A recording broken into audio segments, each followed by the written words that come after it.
హనుమత్ ప్రదక్షిణం చేసేటప్పుడు చెప్పవలసిన శ్లోకం ఏమిటో పరాశర సంహిత చెప్పింది.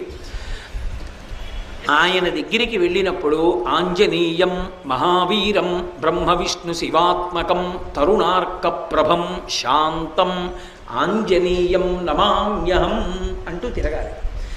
పరమ మౌనంతో ఆ శ్లోకం ఒక్కటి చదువుకుంటూ గర్భిణి స్త్రీ ఎలా తిరుగుతుందో అలా తిరగాలి. కనీసంలో కనీసం హనుమ జయంతి నాడు 3 మాటలు తిరగాలి. కనీస ధర్మం అది. 3 మాటలు తిరగాలి. 3 మాటలు తిరిగేటప్పుడు ప్రతిసారి తిరిగి వచ్చి ఒక చోట ఆగి శ్లోకం చెప్పి మళ్ళీ తిరగాలి ప్రదక్షిణంగా. అలా 3 మాటలు తిరిగితే, అందుకే నేను మీతో పరమ సత్యం చెప్తున్నానని జ్ఞాపకం పెట్టుకోండి.